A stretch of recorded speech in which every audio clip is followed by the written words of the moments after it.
Aujourd'hui, on va découvrir le moteur d'un Cessna 152.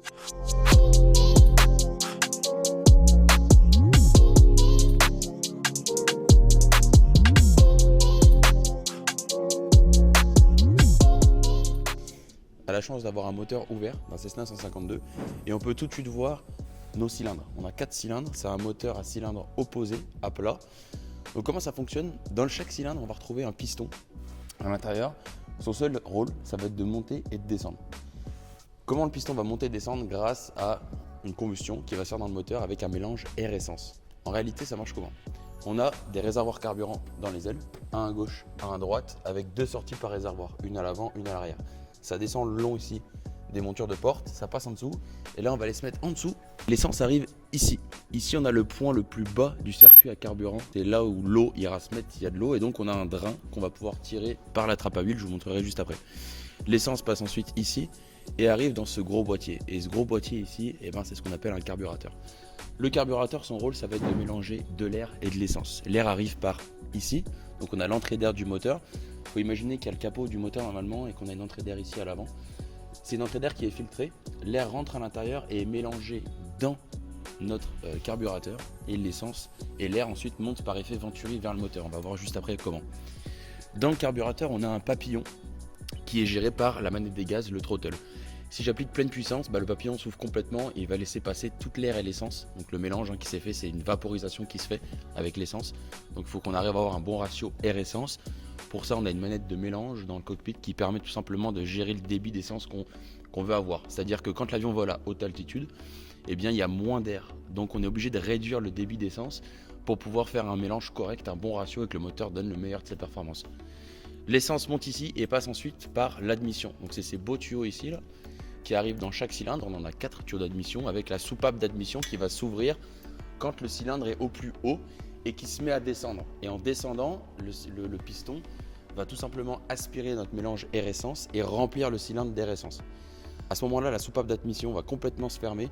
Et là, le piston va remonter pour comprimer le mélange air-essence. Une fois que le mélange air-essence est comprimé, on va faire l'allumage. On va tout simplement exploser, faire la combustion plutôt. C'est pas une explosion, c'est une combustion, c'est contrôlé grâce aux bougies. Alors les bougies, comment ça fonctionne dans un avion? Ça, ce que vous voyez ici, c'est des bougies qui sont démontées. Leur seul et unique rôle, ça va être de faire une étincelle pour enflammer justement ce mélange air-essence. Pour ça, on a des magnétos qui sont juste ici. On peut venir voir. On en a un à droite et un à gauche. Donc on a 2 jeux de magnétos dans l'avion. Un ici.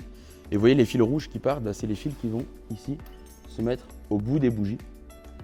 Et on a donc un magnéto qui va gérer 2 bougies sur les cylindres ici et 2 bougies en bas sur les cylindres de l'autre côté. Donc en fait, les 2 magnétos permettent d'avoir une redondance. On a 2 bougies qui fonctionnent avec le magnéto de droite ici, puis 2 bougies avec le magnéto de gauche. Et donc on a aussi une meilleure combustion parce que du coup la combustion est symétrique. Une bougie en haut et une bougie en bas. Le système électrique des magnétos sont indépendants du système électrique de l'avion. C'est-à-dire que si j'éteins les batteries en vol, le moteur ne s'arrête pas parce qu'on a un courant qui est généré tout le temps. On a un flux de courant qui est généré par le magnéto complètement indépendant. On va aller dans le cockpit 2 secondes. Donc les magnétos sont gérés par la clé qu'on met ici. Donc on peut gérer soit le mettre sur le magnéto de droite et mettre l'autre à la masse, etc. Soit fonctionner sur les deux. Donc quand on fonctionne sur les deux, tout marche correctement. Si on fonctionne que sur un jeu de magnéto, on va perdre un petit peu d'efficacité moteur. On va le lire ici. On aura une chute d'environ 100 RPM, 100 tours par minute du moteur. La poignée rouge ici, qui sert à contrôler justement le débit d'essence qu'on envoie dans le carburateur, ce que je disais tout à l'heure. Quand elle est poussée à fond, là on a plein riche, on envoie complètement toute l'essence dans le carburateur. Si on commence à tirer, ce qu'on appelle l'INE, on va réduire petit à petit la quantité d'essence. Et puis si on coupe complètement, là on arrête l'arrivée d'essence, ce qui fait que le moteur s'arrête. Ici, pour gérer le papillon du carburateur, quand on pousse, le papillon est complètement ouvert, et quand on tire, le papillon est complètement fermé. Est-ce que le moteur s'arrête quand le papillon est complètement fermé? Non, parce qu'il y a un bypass pour toujours laisser passer un ralenti, ce qui fait qu'on tourne à environ 600 tours minute quand le moteur est au ralenti. Le gros défaut d'un carburateur, c'est que ça peut givrer. Si on retourne en dessous ici, notre carburateur marche avec un effet Venturi, c'est-à-dire que l'air et l'essence est aspiré dans le carburateur, mais l'air forcément est rempli d'humidité. Et si c'est très humide, qu'on est dans des conditions très humides, le risque c'est qu'avec l'effet Venturi, on a une dépression qui se crée et la dépression fait baisser la température et l'humidité dans l'air peut venir givrer, se coller sur le papillon et bloquer complètement l'arrivée d'air et d'essence dans le moteur. Pour ça, on a une option, ce qu'on appelle un carbit, un réchauffe carburateur. On a un petit papillon ici dans le boîtier. Et en fait, on a une entrée d'air secondaire ici. Et on a tout simplement une plaque qui va venir fermer l'entrée d'air principale pour aller prendre de l'air chaud environnant là dans tout ce qui est enfermé dans le moteur. Quand il faut imaginer qu'il y a le capot, hein, quand je parle là, l'air est beaucoup plus chaud parce que le moteur est chaud. Donc on va venir faire mettre de l'air chaud dans le carburateur et faire fondre la glace. Le problème avec ça, c'est que l'air chaud est moins dense, ce qui fait que le moteur perd un petit peu en efficacité. Donc on a une petite perte de RPM, d'environ 50 tours sur le tachymètre. Donc quand on a besoin de la pleine puissance de l'avion, il faut bien penser à repousser le carburateur sur une remise des gaz, sur une sortie de décrochage, sur un décollage. On veut la pleine puissance, donc on ne décolle jamais au carbite, on décolle avec l'entrée d'air principale. Ici, donc on a parlé de l'admission, de l'explosion. Ensuite, on va avoir la phase tout simplement d'échappement. Donc pour ça, on a des soupapes d'échappement qui vont s'ouvrir. Quand le piston remonte, il va venir sortir tout ce qui a brûlé par ici. Une fois que le mélange a été brûlé, il ressort par ici, par l'échappement. Ça passe ici dans ce boîtier, on va voir à quoi il sert, et puis ça sort par tout simplement le pot d'échappement qui est là-bas. Ce boîtier-là, son rôle, ça va être de réchauffer dans la cabine quand on a froid. Comment ça se passe? Ici, on voit qu'on a une durite qui sort avec de l'air qui passe par l'entrée d'air principale, qui passe à l'intérieur ici autour de l'exhaust, parce qu'en fait, il y a une double paroi. Donc à l'intérieur, c'est très chaud, c'est du gaz d'échappement. Puis autour, on a l'air froid qui passe et qui circule autour de notre sortie d'échappement et qui va se réchauffer et qui ressort ici par le tuyau derrière et qui rentre dans la cabine. Ce qui fait que dans la cabine, quand je tire mon réchauffe-cabine, tout simplement, ça va venir donner du chauffage dans la cabine. Le danger avec ça, c'est qu'il soit fissuré et que du coup, on a des gaz d'échappement qui passent dans la cabine. Pour ça, on a une petite pastille qui va nous indiquer si on est en train de s'intoxiquer ou non. Je peux te montrer ça. Ici, on a une pastille, je ne sais pas si tu la vois, on a une pastille jaune. Si jamais on a des gaz d'échappement qui rentrent dans la cabine, ça va devenir tout noir et là ça devient très dangereux. Pourquoi on a une pastille? Parce qu'on n'est pas capable de se rendre compte qu'on est en train de s'intoxiquer. Il n'y a pas d'odeur, il n'y a pas de sensation vraiment, on va juste tomber dans les vapes d'un coup.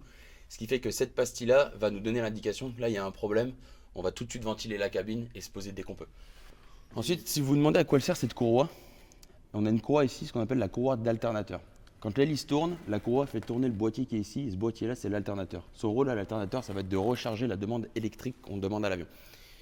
Comme système électrique sur un Cessna, il n'y a pas grand-chose. On va retrouver les radios, le transpondeur, mais aussi les volets. Ce qui fait que quand on utilise de l'électricité dans l'avion, eh bien, on a l'alternateur qui va venir recharger tout ça grâce à la courroie d'alternateur qui est reliée au moteur. Si vous regardez ici, on a une couronne tout autour de l'hélice. Cette couronne-là, elle sert au démarreur. On va faire venir de l'autre côté. On va pouvoir découvrir le démarreur juste ici. Donc rappelez-vous les clés des magnétos. Une fois que je suis sur BOF, donc sur les deux magnétos, je peux aller sur Start. Quand je vais sur Start, la courroie ici, la couronne s'avance et entraîne l'hélice. En entraînant l'hélice, on va entraîner les pistons et le moteur explose et l'avion démarre. À l'ancienne, on pouvait démarrer les hélices à la main, parce que c'est la même chose que le démarreur de le faire à la main. C'est juste que maintenant, on a mis des démarreurs. Ici, on a le radiateur à huile de notre avion. Et ici, on va retrouver un tuyau qui passe au-dessus et qui retombe là-bas en bas. C'est tout simplement l'humidité dans l'huile qui va passer par ici et qui va retomber en bas de l'avion. Ce qui fait que souvent on retrouve des taches d'huile ici, c'est normal, ça sort par ici. Ça on en a déjà parlé, c'est le drain du carburant. Et puis derrière il y a un autre tuyau transparent qui descend, ça c'est pour l'acide de la batterie, ça peut descendre par là aussi. La batterie elle est de l'autre côté, juste ici. Ici on a le boîtier de la batterie. Et puis là je parlais tout à l'heure du drain du circuit plus bas du réservoir qui est en bas. Pour le tirer, on tire la tirette ici et on fait tomber du carburant, on récupère le carburant et on vérifie qu'il n'y ait pas de l'eau. Ce qu'on fait aussi dans les ailes, dans les réservoirs à carburant, on a des petits drains qui permettent d'aller vérifier si on n'a pas de l'eau dans notre réservoir, sachant que l'eau est plus dense que l'essence, donc elle se retrouve en bas du réservoir. Et donc on vérifie toujours avant un vol qu'on n'ait pas de l'eau dans le réservoir forcément. Là c'est une petite vidéo assez rapide pour comprendre le fonctionnement d'un moteur de Cessna. Si vous avez des questions, vous pouvez mettre ça dans les commentaires. Ciao.